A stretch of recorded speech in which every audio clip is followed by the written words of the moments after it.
In honoring Father's Day, a father and son in their dinghy traveling through an upscale harbor. The boy admires the big boats and asks, "Why don't we have a big boat?" The father answers, "We have a job, they have a business." Just then, the boy became a young man with a big desire for a big idea. The young man was John Limbacher. In honoring the father, thank you, Mr. Limbacher. That is so true. Thank you, Gregory. I didn't even realize that story. I actually dug back and got that story not too long ago. Actually, I did a little NLP timelining because people kept asking me like, where did you come from? What made you the way you are? Why is it just impossible for you to even think about having a job? And I didn't know the answer to it, so I kind of timeline back, and you know how you can replay those events in your mind? I replayed that and it was just like it was happening for the first time. And I'm like, holy shit, there it is right there. That was the defining moment that told me I would never have a job because I wanted one of those big boats, even as, however old I was, 8, 10, whatever. I knew it right then. I'm like, oh, a job is getting in the way of me and having one of those. Ain't never gonna happen. And the beauty of it is that every time you repeat that story, I get little chills. Like, yeah, I mean, and and referring back to my father, he was about education. Do your best job because you never know who's watching, and and even if you work by yourself, people will see your work. Yeah, yeah. And that happened to me one night where the business was very slow years and years and years ago, but the business was so slow. The only job available when I called in for the dispatcher was a midnight tile uh, clean wax and polish tile at the studio. So I said, okay, I'll take it. Okay, midnight, go in. I got done about 5:30 a.m. in the morning. Got home at about 8:30. My phone rings, and the supervisor, and he always talked like this. He never changed. It was like this. "Hi, this is Jim," and I was like, "Oh shoot, what happened now?" And he says, "The producer loved your job. You did a great job. Thank you." And I was like shocked. And this guy very seldom ever said the word "thank you." In the 40 years that I worked around him, very seldom he ever said the word "thank you." But you're right, exactly. Well, it's a kind of a perfect topic for this week, honoring your fathers with Father's Day right around the corner. And that's a good thing to do. They're part of what made us who we are in a lot of cases. Fathers, mothers, we were formed from very early on. And it's really interesting in my particular story because my father was not an entrepreneur. He was a very smart man. He was, highly educated and worked in aerospace and all that. But as far back as I can remember, he always taught my brother and I business. He's like, you don't want to do what I do. You want to work for yourself. And, everything from washing cars to paper routes, he would help us do those things to learn how to earn money and not have to depend on somebody for it. And I looking back, I thought that was really interesting of why he never ventured out, why he never did it himself. But he always made sure that we knew, do as I say, not as I do. But pretty cool stuff. So I think, especially for me, honoring him is a good thing to do. Because I have a lot to be thankful for. And, between him and my mother was the creative. My dad was the engineer and my mother was the creative, the artist. So I got the best of both worlds. So pretty cool stuff. But this week, I want to continue on our big idea conversation, and I want to connect a dot for you guys. And the dot I want to connect is how the big idea relates to SEO. You know, there's still some SEO people in the group that are interested in that. And the big idea is directly tied to SEO, whether you know it or not. And for those of you that, you know, are not quite up to speed on big idea, it's the tool that we use to grab attention. It's a formula. It's a, you know, it's actually a thing. It's not just an idea that is large in size. It's just what we call it. So the big idea is the formula process to come up with that, of how to turn it into something that grabs attention. So think of big ideas as angles. It's like when you're in a sales situation, if you're speaking to somebody on a certain channel and you're just not getting through and you're not being effective, what you're doing is you're hitting them head on and you're not penetrating. So what you got to do is you got to take a step back, take a different angle, and hit it from a different approach. And that's why you want more than one big idea. You want to come up with these different ideas of different angles that you could come in and re-angle your approach to your sales process, or to your attention grabbing process. Some people will resonate with one thing, others will resonate with another. So if you are limited on your big ideas or your angles of attack, you're going to be limited on your efforts or on your results. So the more of these that you can come up with, the better off you'll be. Now, here's how they relate to SEO. One of the big factors now in SEO is how you grab attention. That's something that they're paying attention to. Like, for instance, here's a perfect example. Let's say you do SEO and you get on the first page. There's 10 people on the first page. And, you know, actually there's more than 10, but there's 10 organic results. And then there's some ads and other stuff that they could potentially click on. But for the sake of SEO, there's 10. There's 10 people fighting for that click. So that's what you want. You want the visitor. That's why you play the SEO game to begin with, is to get traffic to your website. So let's say you're on the first page. Who are they going to click?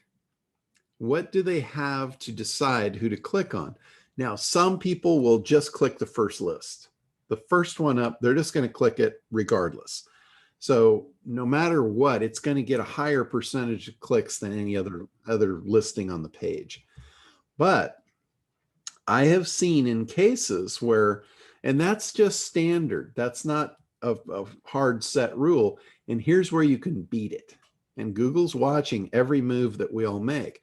Let's say you're in the 5 spot and you've got the best title and the best description, because those are your two tools to get people to want to click you. Is in your website, every page that you have in your website has a title and a description. And that's what Google displays. If you don't have a title and description, then Google has to decide what to display, and you're leaving it up to them of what's going to show up there. What they will do is they will look at your content. They will take where the keyword shows up and they'll just clip a random set of words out of there. And it might be meaningless. It might not make sense. People look at it, it's word salad. They're probably not going to click it. That's not in your best interest. Because here's what happens when Google sees a particular site getting clicked on more than the others, it will raise them up in the rank. That is an SEO factor. So if you're going to play the game, you want to know all the factors. You want to know all the things that you can lean in your favor to get them to take you up the ladder. Because the more clicks you get, the more people that go onto your site, the more people that have a good user experience once they get there, the higher Google is going to hold your site in regard. And what that means is they're going to prioritize you over the others. So getting people to click is of the utmost importance. That's your first step. Now, how do you get them? That's an attention grabber. That's the big idea. So big ideas are not just for your ads on Facebook. They are for your ads on Google as well, which is your website when it gets listed in the search engines. That is an ad. Believe it or not, a lot of people don't look at it that way. It is your ad, and you should treat it as such. When you're writing your titles and your descriptions for your web pages, you should treat them as though it's an ad and you want it to get clicked on. So there's some things that you can do, like psychologically, when people are looking at those listings, they've got 10 to choose from. And, you know, some people are lazy. They won't scroll a page. They'll just pick a visible one at the top. So those have more advantage when you get them there. But a lot of people will scroll that first page. Here's something that a lot of people don't know. The top 3 listings have an advantage because they're above the fold. There's no doubt about it. They have an advantage that they're probably going to get clicked. They have a higher likelihood. But once you get beyond the 3rd listing, that's when they're scrolling. So number 4 through number 10 is down below the fold. So they've got to scroll. When they start scrolling, most people will scroll all the way to the bottom. They're either scrollers or they're not. If they're not scrollers, they're just going to hit one of the top 3. But if they're a scroller, the site that has the biggest opportunity is not number 4, it's number 10. Because what happens is they've gone to the bottom of the page. Now they have to do something. Either they have to scroll back up, they have to go to another page, or they've got to make a selection. So there's a higher percentage that will hit the number 10 slot. So if you can't get to number 1, 2, or 3, 10 is the ideal place you want to land. Now, that's kind of hard to do in the SEO game because, as you know, it's kind of up to them where they're going to put you. You don't get to choose. But regardless, when you're playing that game and SEO is important to you, if people are searching for what you have to offer or solutions or anything that you've got lead magnets for, anything like that, you should consider SEO as some sort of a priority in your life. So that being the case, you want to focus on these titles and descriptions because that's your tools. That is all you have. When Google lists you, that's what you have. So aside from, you know, that cool fact of number 10 gets, you know, probably the 4th most clicks, the other thing is when people are looking at that, they're looking for relevance. One thing they hate is they hate to click on a site, spend time finding out this is out of date, right? A lot of times when we're searching for stuff, we want like up-to-date information. We don't want old stuff that's like 4 or 5 years old. We want to know what's hot now, what's working now. We want to buy something that's fresh and you know, working today. And that's just, you know, that's kind of a psychological thing for people. That's one of the reasons people buy. It's almost like peer pressure or going with the in crowd. Everybody's doing it. I should do it too. So one of the things that you can put in your title or your description is the year. Like if you put in 2021, let's say there's 10 people on the page, you're the only one that has 2021 in your title or your description. They see that, all of a sudden, they don't have to guess. They don't have to guess, is this up to date? They know it's up to date. So that will give you an advantage for a click. That's one little trick there. Another trick is the thing of cliffhangers. And I've told people for years, if you want to get good at this game, watch late night TV, or not late night, but TV between the hours of like 9 o'clock and 11 o'clock. And if you're watching TV between those 2 hours, what you get is you get news advertisements. They're using big ideas to get you to watch the 11 o'clock news. And they are really freaking good at it. They will find angles to get you to stay up late to watch the news. And the thing is, they're really good at it, but what they're advertising is usually garbage. you'll stay up and they'll give you the thing you wanted to watch at 11:39. You know, you have to watch a half hour in to get what you wanted to see, and then it's worthless. And you're like, shit, I stayed up for that. But the point of it is they are really good at getting you to do something you didn't want to do. You know, you don't want to stay up late. You probably want to go to bed after your show is over at 11 and get some sleep, right? But they will entice you to stay up late, do something out of your norm. And, you know, in the sales world, that's what we're all trying to do. We're trying to get people to do something they hadn't done before, which is buy your stuff. So that's where big ideas come in. It's that attention grabber. It's like, oh, tell me more. I'm interested in that. I've never heard that before, or that resonates with me. That's what the big idea is all about. That's why you want to put them in your titles and your descriptions. And here's another trick. This is another sneaky little trick, and it's very, very closely related to what those guys do when they advertise their news stuff and the evening TV. They will truncate. They will not tell you the whole story. They'll hold something back. And then you have to show up to find out what it is, right? They put some mystery to it. And you can do that very easily by truncating either your title or your description. And when you truncate, you want to make sure that you engineer the truncation. For any of you that don't know what I'm talking about with truncating, that's cutting it off. It's cutting it off in midstream.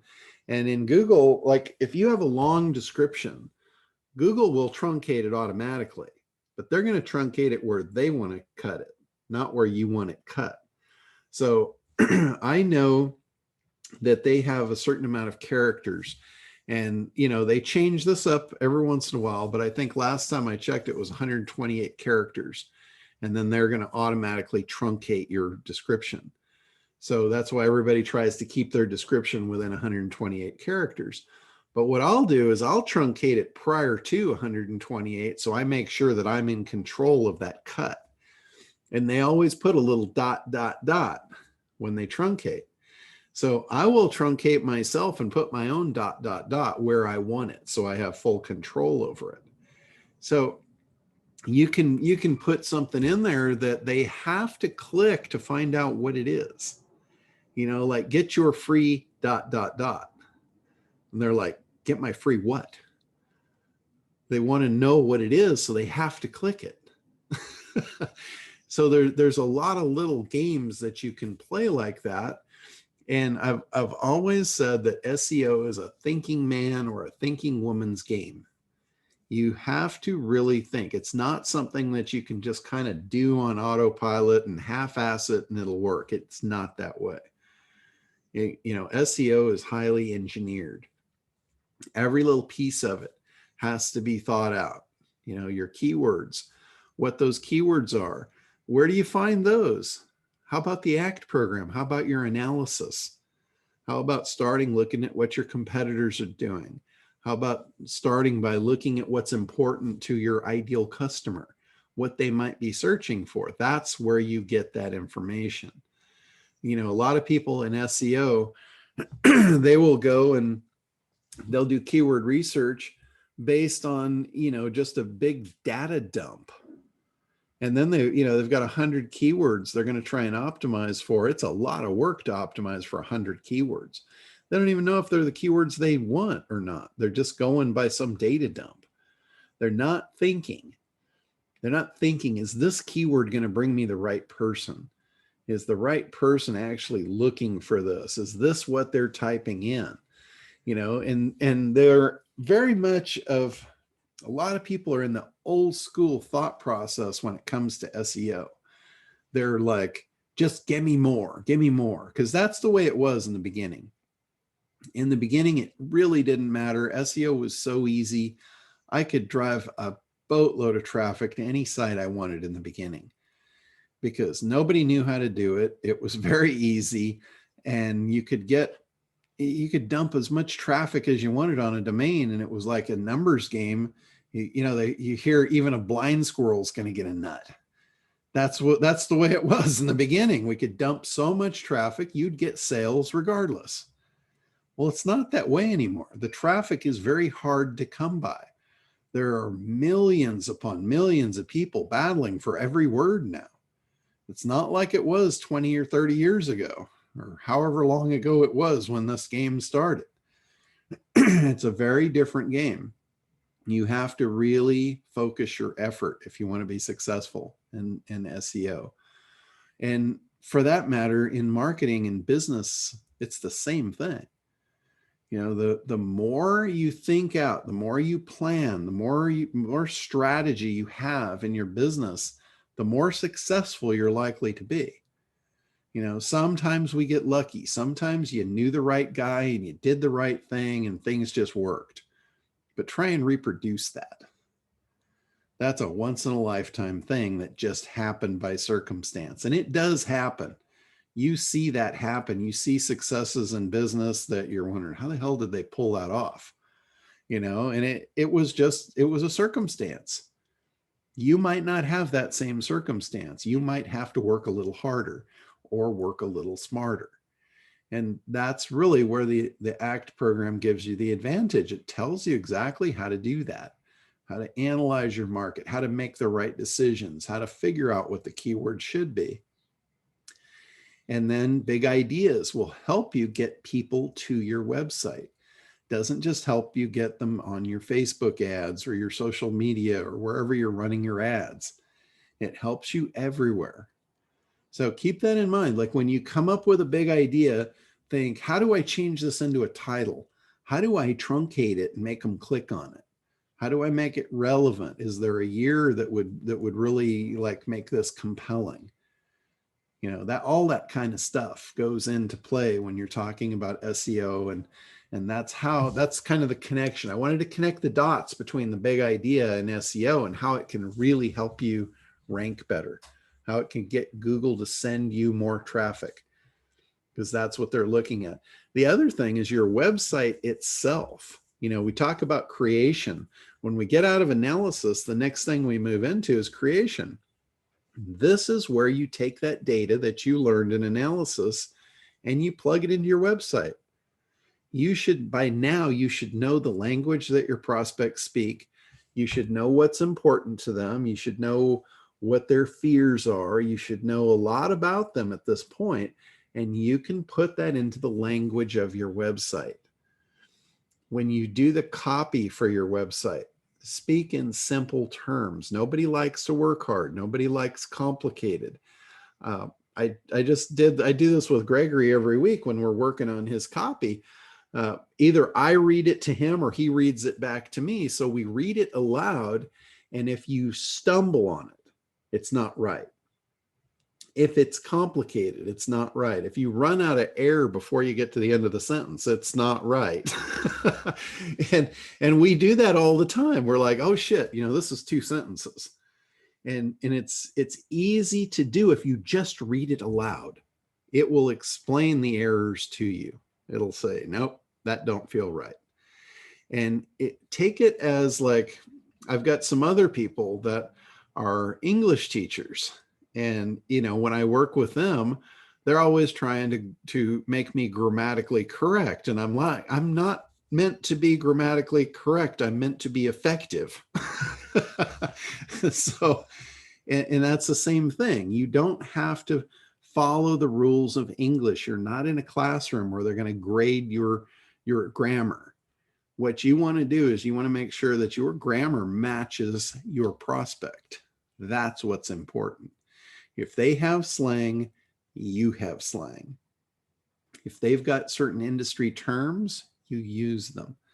Even if they're not in the English dictionary, it doesn't matter. It's how they speak. So you need to mirror them. So, you know, grammar and punctuation and all that stuff, it's almost meaningless unless it's meaningful to your prospect. Now, if you've got a prospect that's PhD, then you probably want to get it right, because they're going to not want to work with you if you're not on their level. But most people are not like that.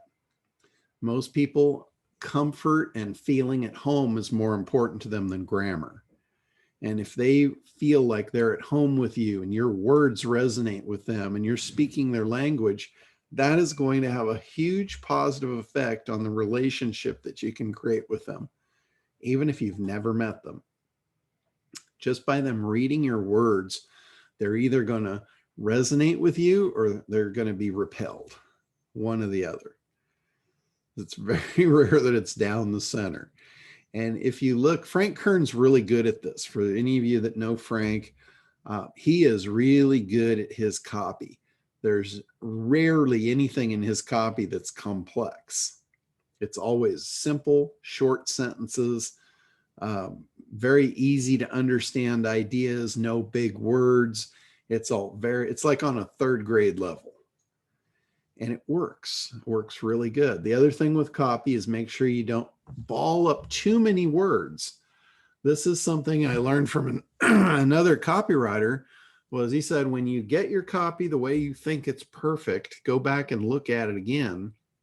And he said, look at every word. He said, if you can take a word out and it doesn't change the meaning of the sentence, it doesn't belong there. You can remove a lot of words that don't need to be there.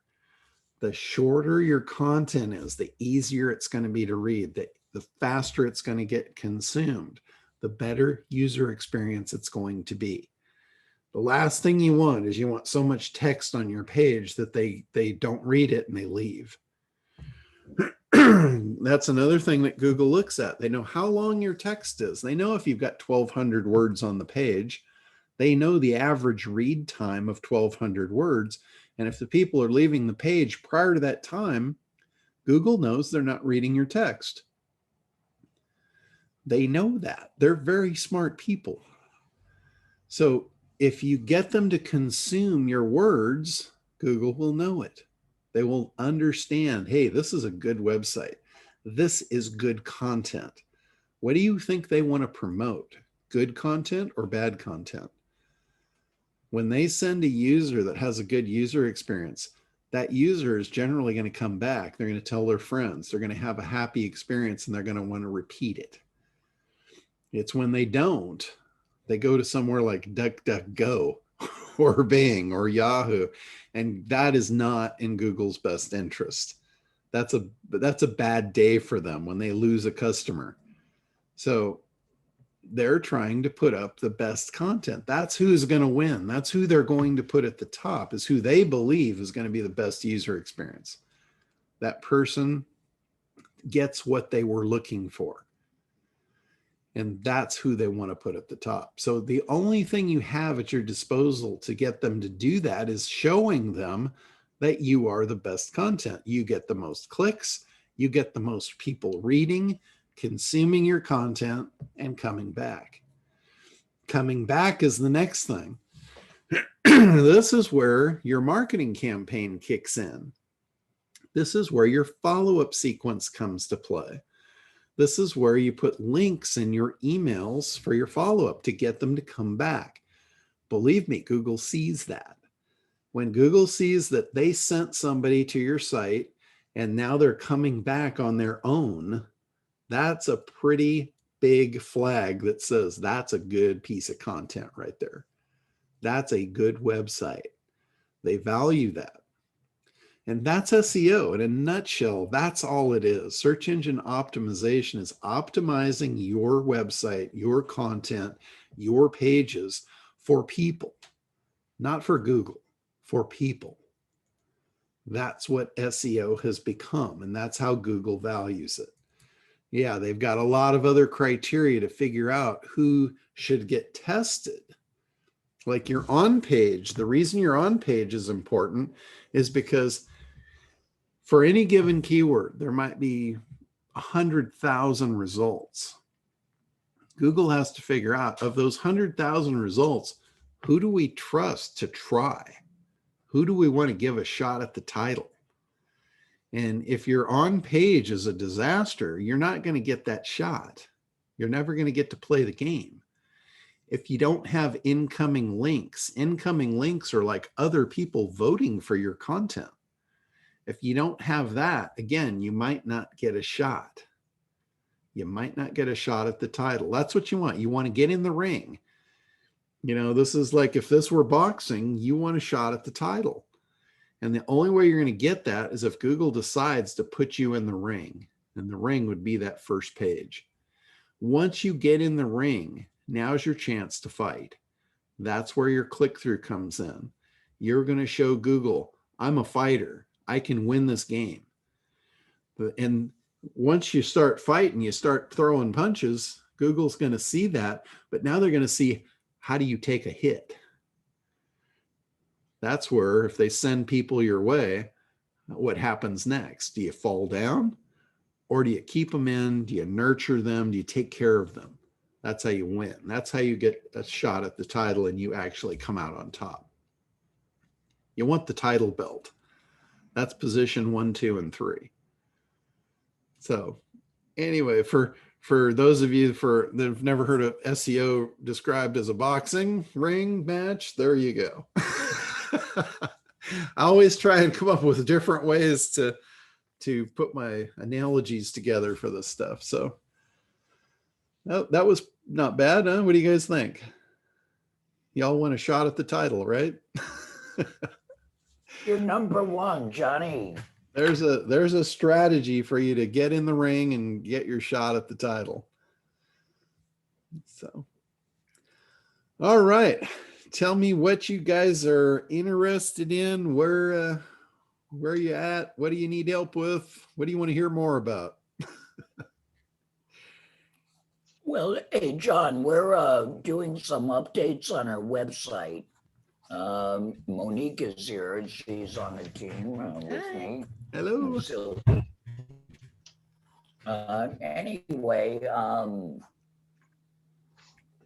we're trying to make it, keep the big idea, which is over market value, multiple offers on your own.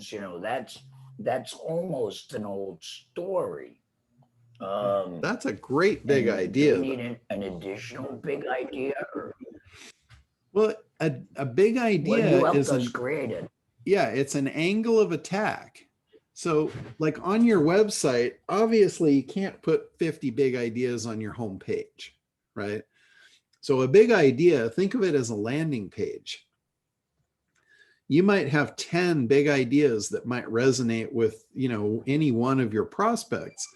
You don't try and jam them all on the homepage. You pick like the biggest one, the biggest of your big ideas, which for you, I think is truly that getting multiple offers above market value. That's kind of your signature big idea. That's the one you lead with on your website. But then as they scroll down or they page through your website, you can be hitting them with other big ideas to go to other landing pages that speak to them with that angle. So a big idea is an angle of attack. And the more of them that you have, the more successful you'll be, because the more people that you can resonate with, the more people you can grab their attention. Like think about it, if there's almost a herd of people walking down the street, and how are you going to grab the attention of all those people? You would have to do multiple different things, right? Because some of them will respond to different things.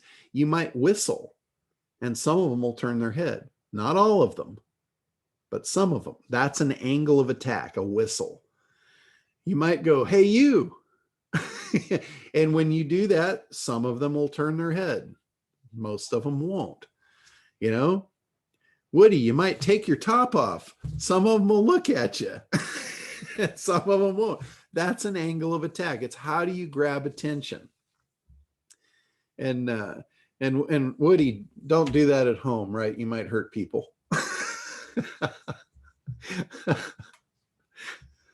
But you get the idea, right? There's a bunch of people. There's a herd of people out there that could be your perfect clients, and they're not all going to respond to the same thing. That's where multiple big ideas come into play. So you got to figure out, hey, what would resonate with, some of these people? And those are your big ideas. Those are your landing pages. Those become your ads. When you do split tests with ads, that's what you do. You're trying to get as many people out of the pot as possible. You know, if you've got, like, let's say you're running a TV ad, you've got 1 million viewers, you know, 100,000 of them, 10% might resonate with a certain angle. 10% of them might just hit home with the whole, you know, multiple offers above market value. Well, what about the other 90%? Do we just, you know, leave them to be? Or do we maybe try something else, try a different angle of attack to penetrate that market deeper? The more big ideas you have, the deeper penetration you'll have on your market segment. You know, you want to focus your segments down to the most profitable segment, but I can almost guarantee you any segment that you get is going to have multiple little sub segments in it that's going to respond to different things. You know, like even the difference between men and women.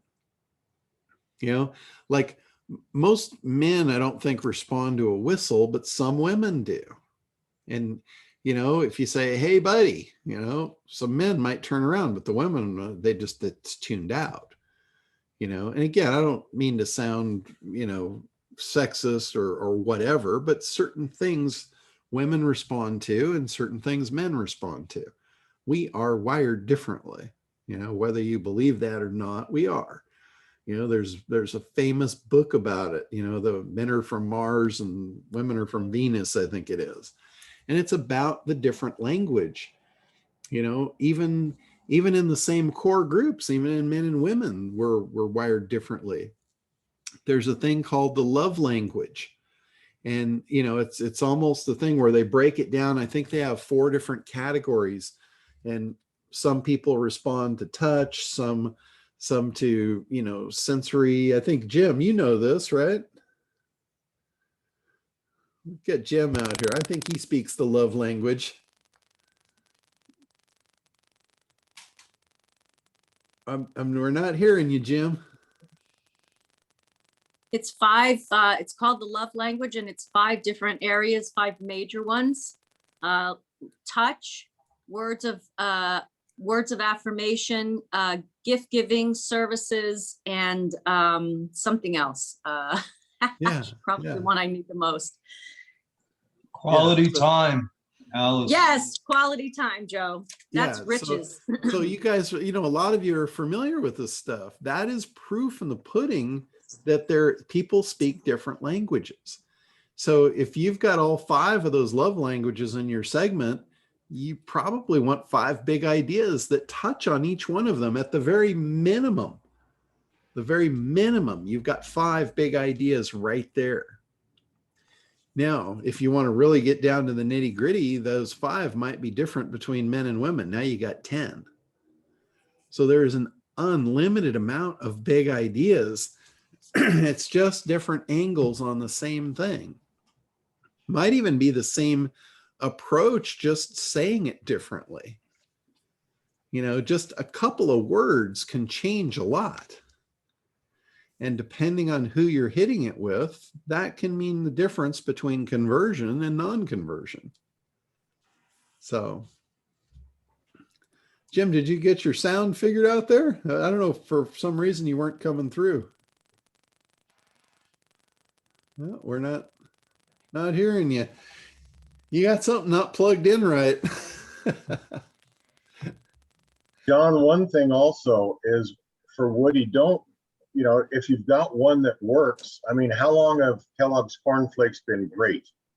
You know, if you got one that works, do not abandon it. It may be getting old to you, but it's never old to the audience because there's always somebody new coming on. I mean, look at how long major brands have had the same slogans for decades. Hello. And look what happened to Coca-Cola as soon as they went to New Coke. Yeah. So the cornflakes, that was Tony the Tiger, right? Yeah. Yeah, Tony the Tiger. Yeah, I remember that. That was Frosted Flakes. It's great. They're great. They're great.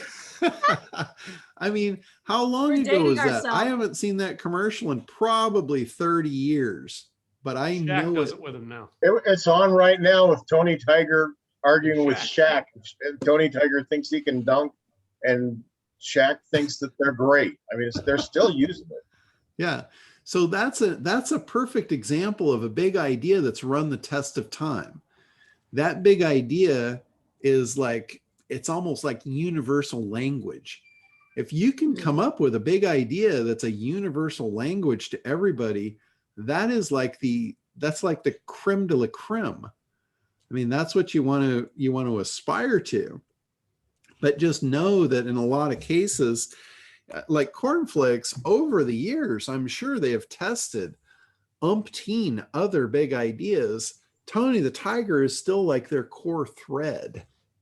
That they're great is just, that's been their universal language. That doesn't mean they didn't have a lot of other big ideas and a lot of other angles into the market to try things, because, whenever you do something, you're always split testing. When you get results, like when you see what converts, what moves your market, what's moving action in your market, now you have your baseline. So for the rest of your life, you're trying to get another shot at the title and knock that one off. Because if you can get better conversion, now you can scale bigger, faster, stronger. The more, it's always about increasing your conversion ratio. It's not just optimizing your website. It's optimizing your business. It's optimizing your sales process. It's optimizing your profit, optimizing your freedom.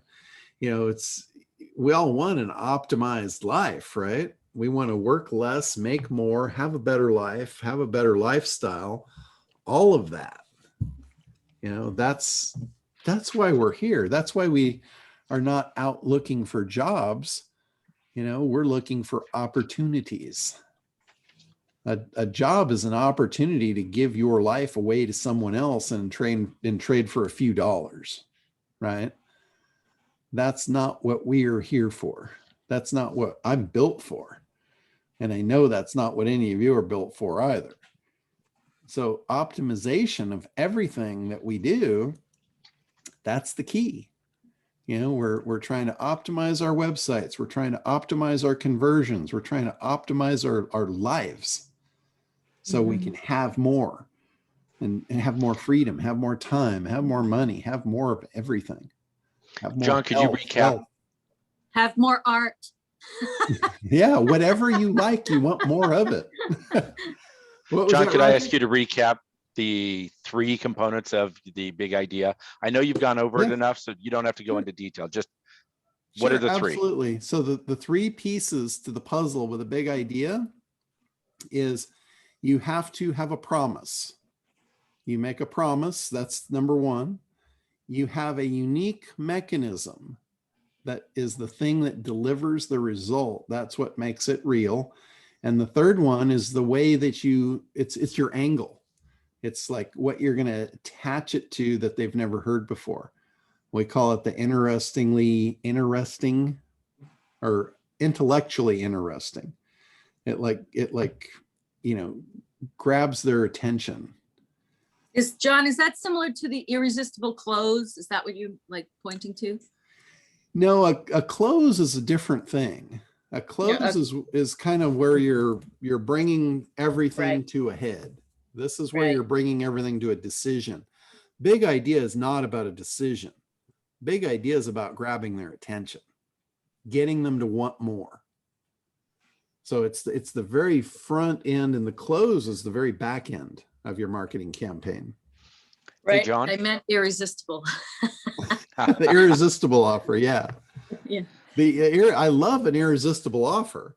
And if you have an irresistible offer, the middle of your campaign can kind of suck. As long as you get them to the offer, you're good. Yeah. Hey, John, could I give you a quick scenario and get your take on market segmentation for the big idea? Sure, absolutely. Okay, so I'm going to create a metaphor for what Michelle and I do. And that is, let's say that we are weekend hobbyist skydivers, and we open a business to teach people to skydive. And you have people that have always thought about it, but never have tried it, and you have people that won't consider it, right? So that's easy. Skip the don't considers, go for the people thinking about it. But here's the issue. Those are the ones that'll never jump out of a perfectly good airplane. Right. But there's a lot of people who have gone and done a skydive, right? They've gotten that, but they found it a rush, and then they just, for some reason, don't repeat. And maybe, you know, it wasn't great that first time for them because that skydive jump, the tandem partner was terrible, or they were too afraid that first time to enjoy it. Do you go for marketing to the people who have never skydived and are maybe interested, or do you market to the people that have done it once and then, liked it a little bit, but haven't done it since, and say, return, let's get you skydiving more often? That's a really good question. Logic would tell me to go for the ones that have tried it first, but I think in this instance, I would probably go for the ones that hadn't tried it yet, because it's a bigger audience. It's a bigger pool, and the anxiety, the desire is higher than the ones that have already tried it. And the thing is, if they've tried it and they haven't come back, you need to figure, if you're going to attack that segment of the market, you need to figure out what the objection is, why they're not going to try it again. Well, that's actually the biggest part that we've nailed. Is there's a ton of things that can go wrong. True story. When I first skydived, there was no such thing as tandem. There was no option to attach yourself to another person. You had to take a 7-hour course.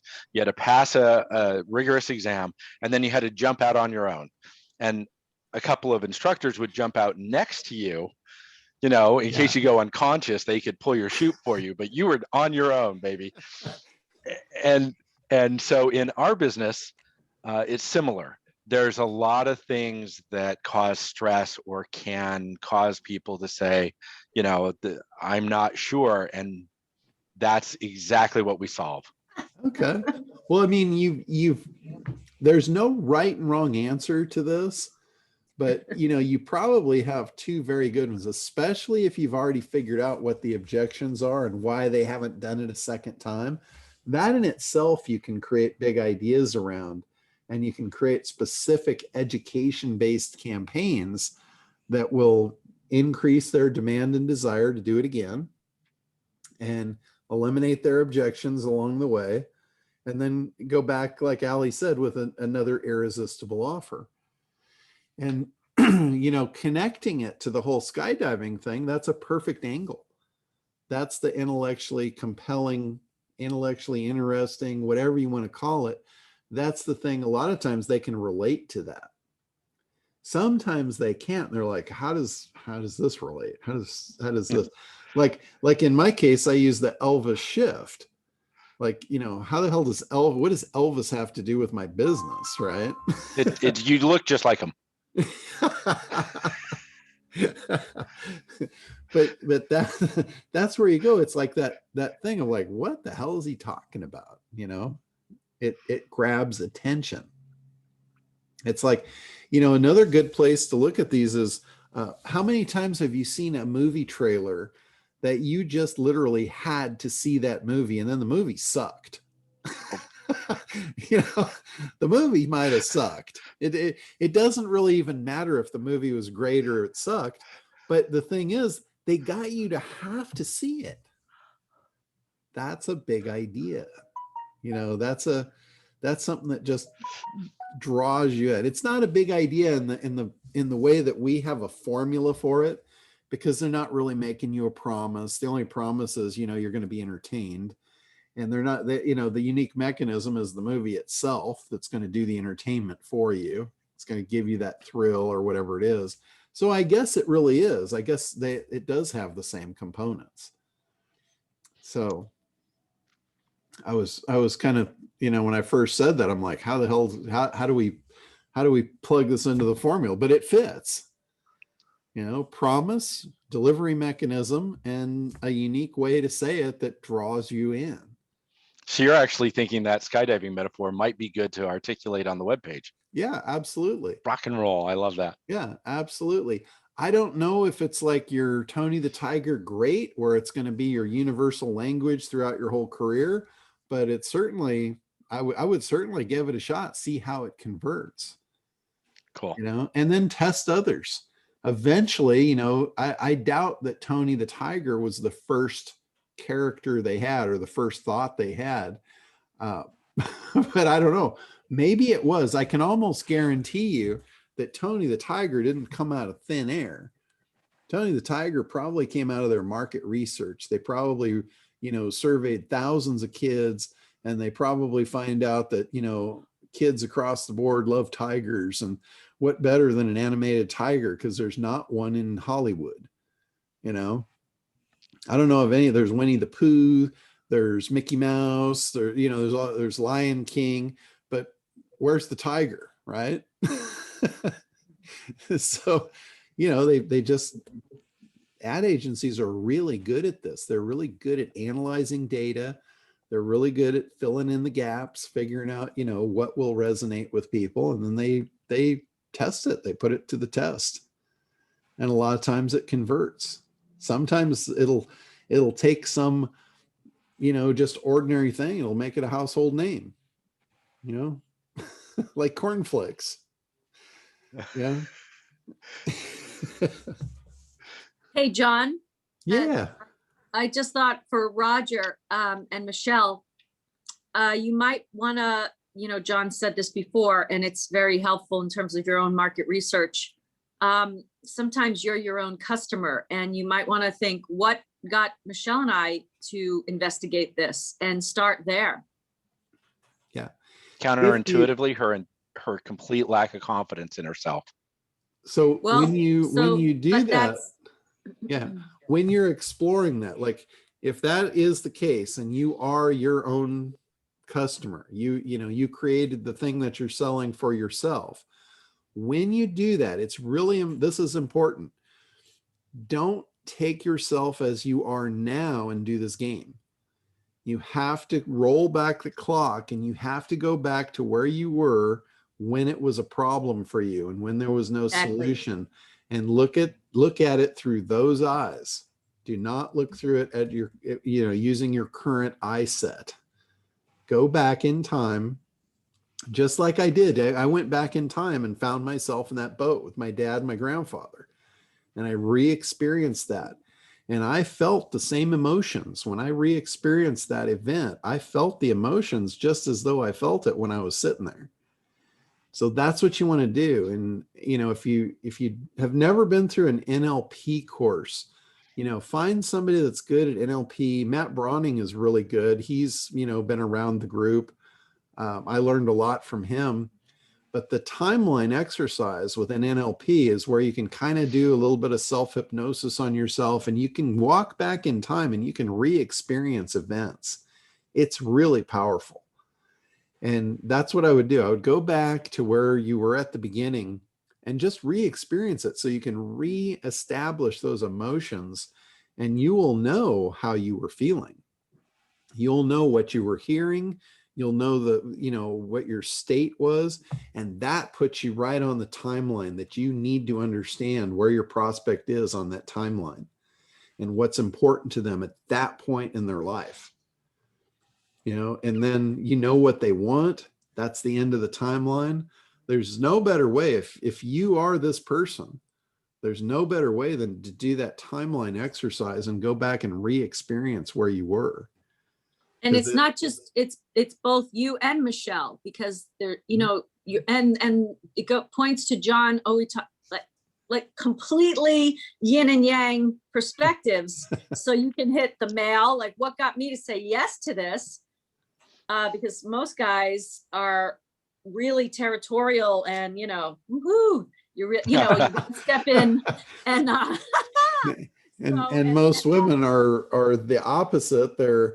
They're insecure and again in territorial in that way. They're afraid of loss.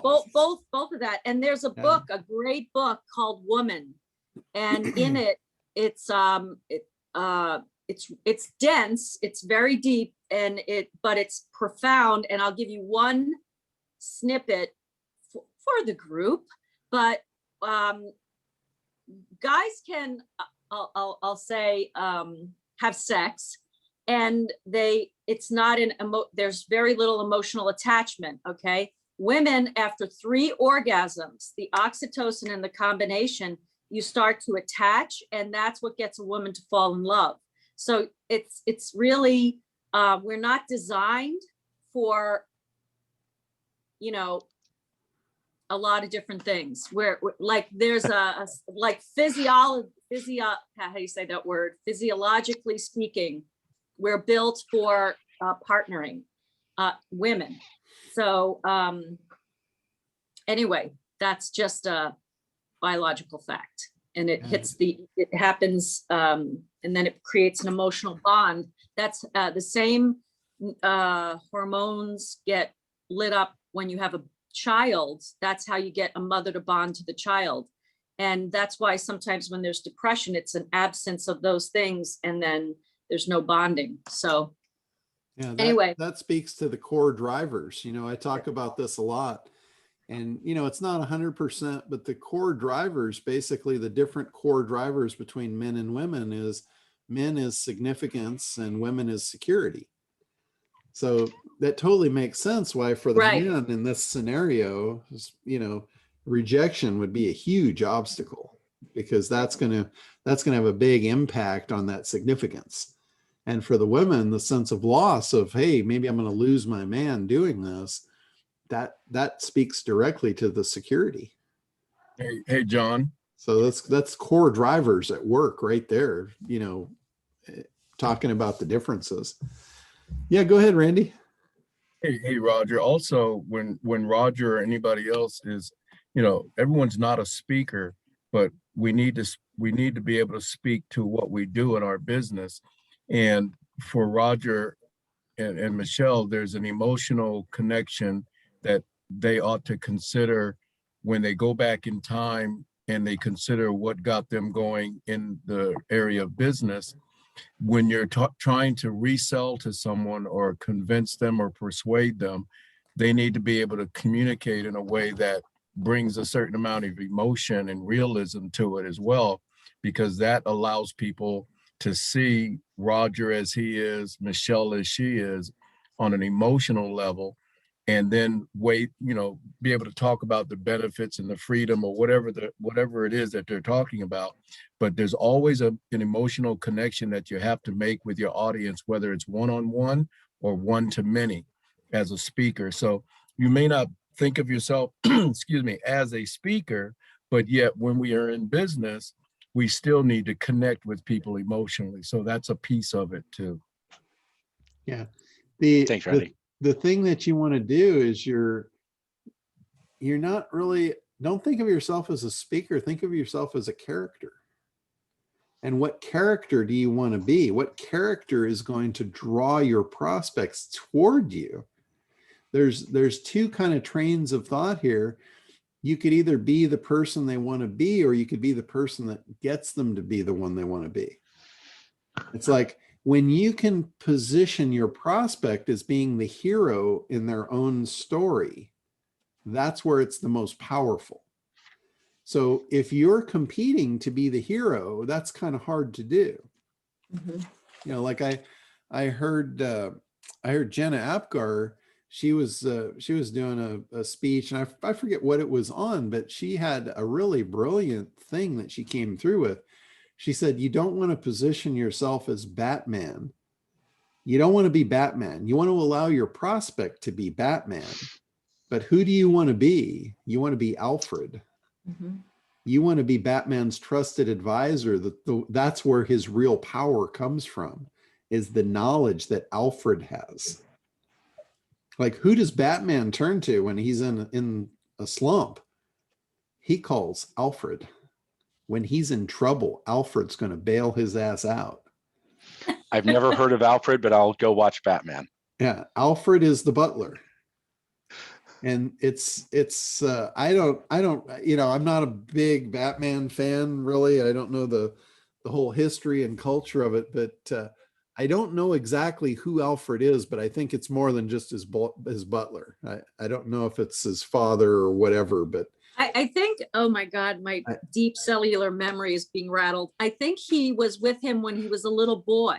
yeah. And so yeah. he has the bond, like somehow Bruce Kent was orphaned or something happened to his parents, and Alfred has been like the, Alfred was come the, on, geeks. Alfred was Bruce Wayne's father and mother's house guy, and he was also Bruce Wayne's there's a term for it when Bruce Wayne's Guardian. when Batman's parents were killed, Bruce Wayne's parents were killed. Alfred became his caretaker. I forget what the term is for him. Guardian. Not even a guardian. It was more than that. There's actually ward. Right. Bruce Wayne became Alfred's ward. Okay, Ward yeah. He was the guy that took care of him and raised him. Yeah. So all of that. And then it's like Alice said, you know, they made love 3 times, and it's a match. But that's how you want to position yourself. Is you want to position yourself as the person that gives the power to the hero. Yeah. Because you want to be the one that's indisposable. I mean, what would Batman be without Alfred? You know, he'd be an orphan. He wouldn't have much advantage. But no, he's a billionaire. He's a brilliant billionaire that can do things that no mortal man can do because of Alfred. And Alfred's the one in the Batcave. Yeah. Alfred's the one designing all the cool shit he's using, the suit, the cars, the rockets, you know. Alfred's the dude. Without Alfred, Batman is just a bozo. Do I have to use the name Alfred? No. Offense to the Alfreds. No, I'm kidding, John. Batman is, I mean, that's just an example. There's Alfreds in a lot of different hero stories. But John, my father-in-law was named Alfred. Yeah, like even 007. I forget the name of the guy, or you know, you have Green Hornet and Kato. You know, Kato's the one behind the scenes really doing all the stuff, and Green Hornet, he gets all the notoriety. So John, Q is the guy for 007. Q, yeah, that's right. Yeah. Go ahead, Woody. Can you give us an example of someone working with an Alfred? Like, you know, I think the greatest promoter we all know is sort of Craig Deswald. Who is his Alfred? His kids, the drummer? Or how did people get? Well, for Caruso. him, it was what was the guy? He makes reference makes reference to that seminar that changed his life. What was that guy's name? Malinchek, James Malinchek. James. But it's really Natasha. Yeah. A lot And of times. John is our Alfred. He's our secret weapon. Yeah, a lot of times, you know, the woman in your life will be your Alfred. You know, they're the one that's in your ear, you know, and you know, a lot of men just are a puppet of a really strong driving woman that doesn't want to be in the forefront. That happens a lot, you know. I understand that, but I mean, image wise and like an internet presence wise. Well, almost all the internet marketers were leveraged off the top of another one. Like Frank Kern, for instance, you know who his Alfred is? It's Rich Schefren. I don't know who he is. Rich Schefren is Alfred to Frank Kern. That's who he learned from. That's who brought him up in this world. You know, when Frank first came into the industry, I saw him. I didn't know him, but I had come in contact with him, and he was kind of clumsy. He was not polished at all. He was almost like he was playing dress up. You know, it was like he went to Goodwill and bought some clothes that didn't fit, and he didn't feel good in his skin, you know. And Rich told him, he said, if you want to make it in this world, in the internet marketing space, he said, you need credibility. The way you get credibility is by interviewing somebody that has credibility, and that will transfer to you by association. So he allowed Frank to interview him. And somewhere I've got a recording of that interview, and it is absolutely classic. I mean, Frank was like not polished at all. He was stumbling on his words. He was just like he was about to come out of his skin. And that was his start. And because he interviewed Rich Sheffrin, it did exactly what Rich told him it was going to do. It got a lot of people to want to work with him. And it gave him the opportunity to sharpen his skills. And today you would never know that. You would think he just came right out of the womb as who he is. And that's not the case. So his Alfred was Rich Sheffrin. You know, most of us have an Alfred at some point. Like for me, it was probably my family, my parents, my brother. They were the closest thing to me that molded me into who I am. You know, all my beliefs, my thought processes, the way I do things. It's all from them. You know, I didn't come out of the womb this way. I was molded into this. Right. Yeah. I mean, Craig talks about that his parents taught him to always do his best. And then he shares the story about him and Natasha doing the whole Tony Robbins Academy. And Natasha's the one who pulled the trigger on that. And that influenced our whole life. Yeah. Yeah. So. And you know, the things that my family didn't have, I was able to find. Like I started at a young age, I started hanging out with business owners, older men, you know, that were very successful. I wanted to learn from them. I hung out with them. I started asking questions. I tell this story a lot of times by, I don't think I've ever mentioned his name, but his name was Jack McKenna. And he's the one that told me, as far as customers, because I was infatuated with getting big customers. I just wanted a few big customers and they'd take care of everything for me. And he's the one that told me, he said, the more customers you have, the more secure and stable your life will become. And he said, think of them as appendages, like appendages of your body. He said, if you only have two, that's like your arms. You've only got two arms. If you lose one, that's going to mess you up. You're never going to be the same. He said, fingers, you got 10 of those. If you lose one, it's going to hurt, but tomorrow you're going to be just fine. Your life's not really going to change that much. And he said, if it's like hairs on your head, you've got 1 million of them. If you lose one, you don't even feel it. That's why I've got thousands of customers, each giving me a little bit of money for high value. And you know, when I lose one for whatever reason, it doesn't affect me because 2 more grow in, just like hair on your head. You know, for those of us that still have some, don't have quite as much as I once had, but that's the idea. And if you've only got one, this is like those of you that depend on a job for income. That's like your head. You only have one of those. What happens if you lose it? So I never wanted to have one source of income. I wanted to have the number of hairs on my head source of income. And again, that was part of Alfred for me was, you know, Jack McKenna. I had probably 1,000 Alfreds in my life. I learned little things from each and every one of them. But that goes back to something, you know, back to Father's Day, something that my father, he played a little game with me every day I can remember. He would come home from work and he'd be sitting in his chair reading his paper. And at some point between the time he sat in that chair and the time we had dinner and we sat at the dinner table, at some point within that, you know, 45 minutes to an hour, he would call me over to his chair and he would ask me the same question every day. And I better have a new answer for him every time. And the question was, what did you learn today? And the answer of nothing was only acceptable if you were in a coma.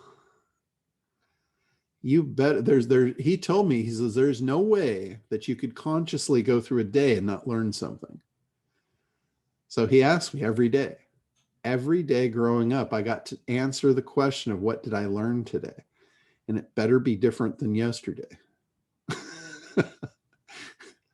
So, you know, that makes me go through life looking for the lessons every day. That has not stopped since I was a child. Every day, you know, unless I'm in a coma, I'm learning something. Who can I learn from? What do I need to know? What questions am I going to ask? Makes me very intuitive.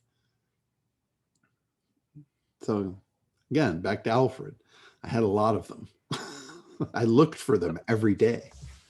But John, we all get that there are people that influence us, but like on your website with Internet Dominators, you make it that you're at the customer's beck and call to create their life that they want using your system. That is the ultimate Alfred approach, right? Yeah. And here's something else I learned about language, and especially of entrepreneurs. Entrepreneurs, the word help, they don't like it. They don't like if you say, how could I help you? They don't want help. They want to be served like a king. So whenever I have to really work hard at this because it's not part of my love language. Like for me, I love to say, how could I help you? Because my love language speaks that I want to help people.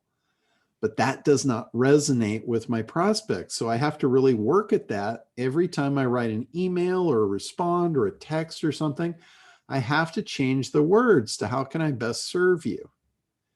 And it makes a difference in my conversion. I can assure you, I've seen it. Help makes them push away. They're like, oh, well, you know, let's talk about that later. You know, when I say, how could I serve you? That puts them in the power position. Even though they're no more powerful than I am, it puts them in that position. It allows them temporarily to feel that way so I can get in and do what I want to do, which is help them. So it's a win-win. I create a win-win by the difference in one word. Turn help to serve.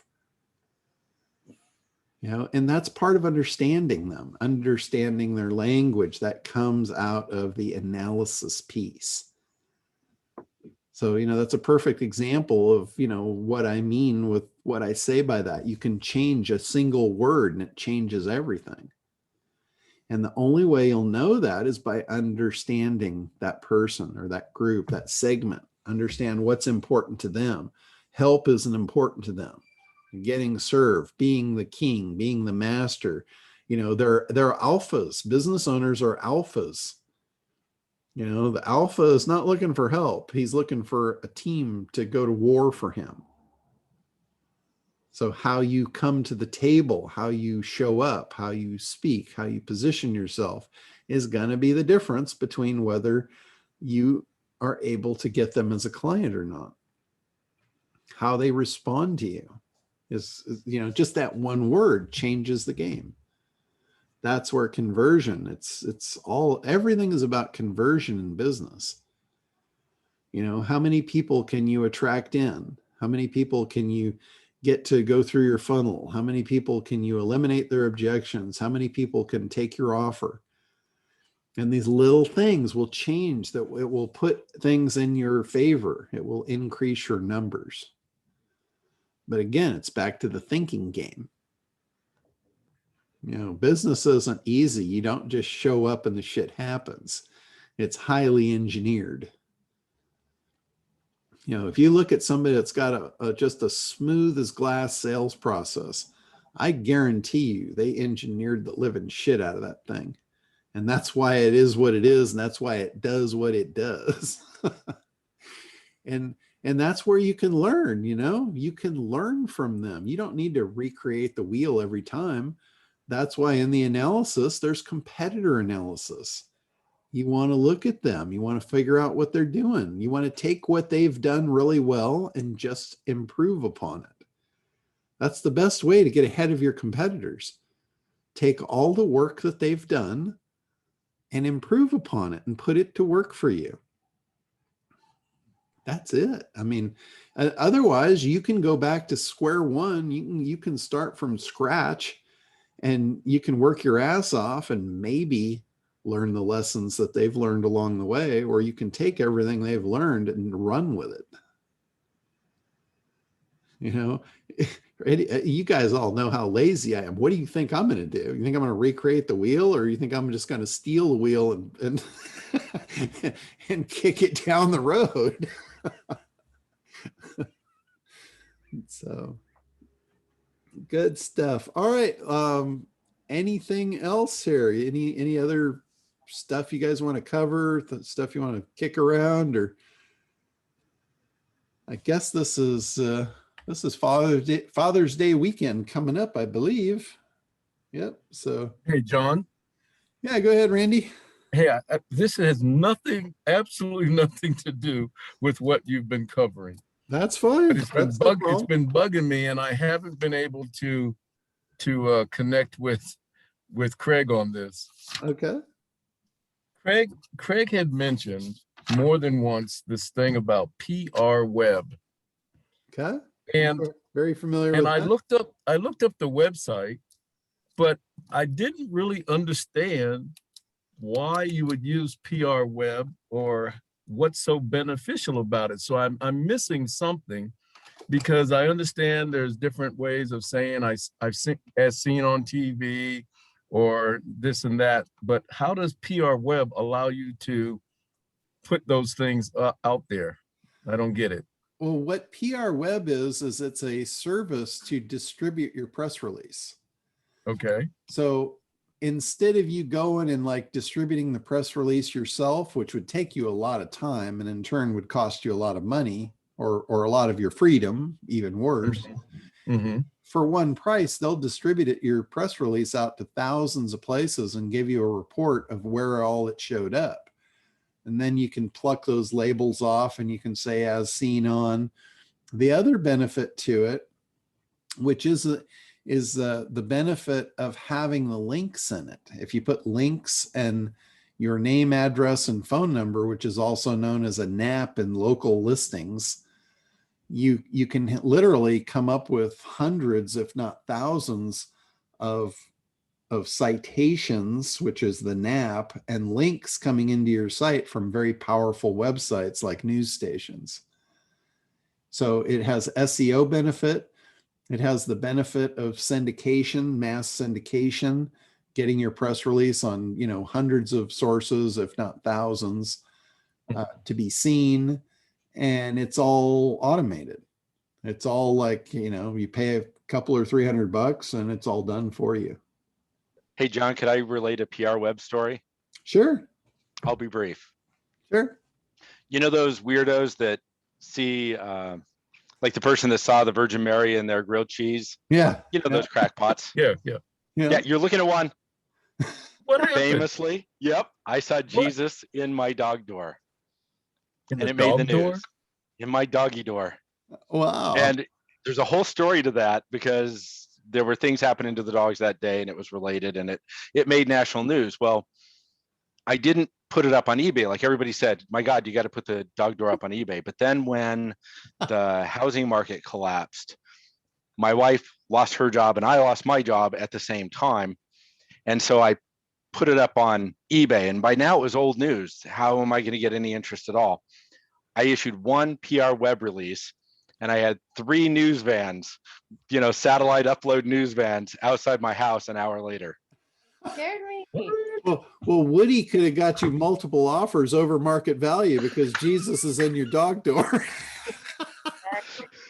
Roger, Google- stay at dog door, for God's sakes. Let me do my work. That's awesome. So PR web worked. Yeah, it's PR web simply is a syndication of content. So you put your press release in there, they syndicate it for you, it shows up everywhere. And if the right people see it, you can, you know, like Roger said, you could have news crews on your doorstep in an hour. Now there's other syndication places too. PR Web used to be like the only one. There are other ones. I actually have one that I prefer. It's a little more expensive, but they have a twist to it that I find really beneficial. And it's called PR Reach. And what they do, the twist that they have is they'll take your press release and they have like a newsroom on site, and they've got newscasters that look just like, you know, real newscasters, and it looks like a news studio.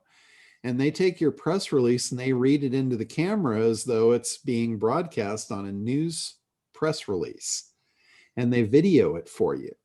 And then you get to take that video and put it on your website. And guess what they will say? They will say anything that's written in your press release about you. So if you want something said about you, you write it in a press release, and they will speak it onto the video prompter. And then it's not you saying it, it's somebody saying it about you. And this is PR Reach. And, you know, it might be $100 or $200 more because of the video part of it, but they'll do the same syndication and they have the video attached to the syndication. Yeah, so it looks like it's PRREACH.com. Quality press releases with great distribution. Yeah. Yeah. Got it. And they've been around for quite some time, but that is the thing that I find, you know, better about that service, because they also give you the video and you can put the video on your website. And it looks awesome. like it's coming out of a real newsroom. So it looks like you actually made TV news, even though it's just in their studio. And they will literally say anything that you write in the press release. That newscaster will read it word for word. So Roger, you could say the dog, you saw it again. Bring it back. Twice in one lifetime. It's like hitting the lottery twice. So pretty cool stuff though. Well, it got me my TV gig. Oddly enough, the PBS studio was doing auditions and they required prior TV experience. I had none, but I told them that I'd once been featured on a news segment for seeing Jesus in my dog door, and they said, good enough, we'll interview you. Yeah, I mean, that's a big idea, you know, the big idea, Jesus in the dog door. You just have to attach it to what's the promise, you know, what's the delivery mechanism, and that could be the unique angle at it. Now I know a life hack to getting that job. There's a lot of things going on here, Roger. Bye-bye. There's a new meaning to being in the doghouse. Which is where Michelle puts me anytime I admit that was me. That's classic. Hey, John, when you do a release like that, like a press release, then you have to have a big idea for them when they respond to you, right? Yeah, well, a press release can be done around a big idea. Like when you're engineering this stuff, you want to engineer it all together. Like a press release should follow a big idea, you know, and then it's all connected, it's all intermingled. That's why the planning and the analysis and all that stuff on the front end is so important before you start just creating stuff. You know, the last thing you want to do is just start creating stuff off the cuff just because you think you need it. It's much easier if it's all planned and tied together, and you know the pieces, and you're thinking in advance about every one of them and how they're going to connect and all of that stuff.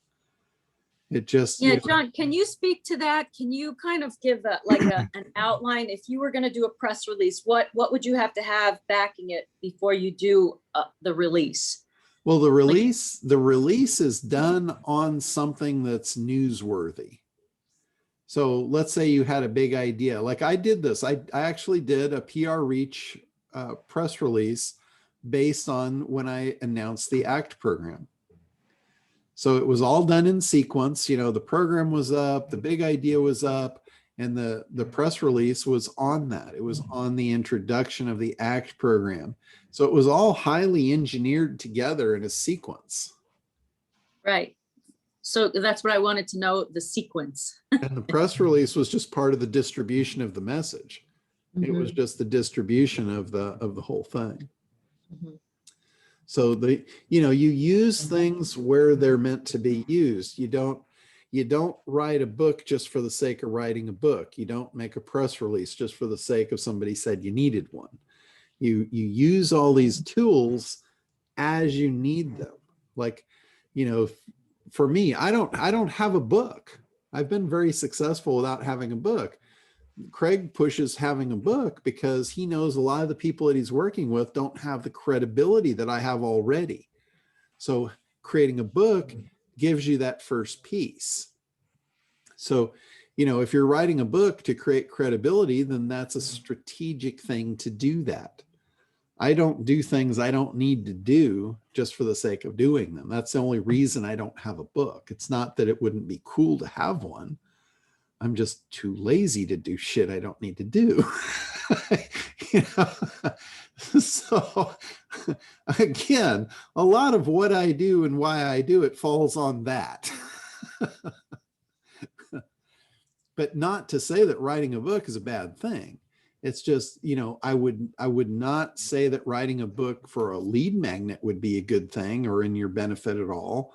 But for notoriety, for credibility, just to have done it, like, it's cool to be able to say, hey, I'm the guy that wrote the book on that subject.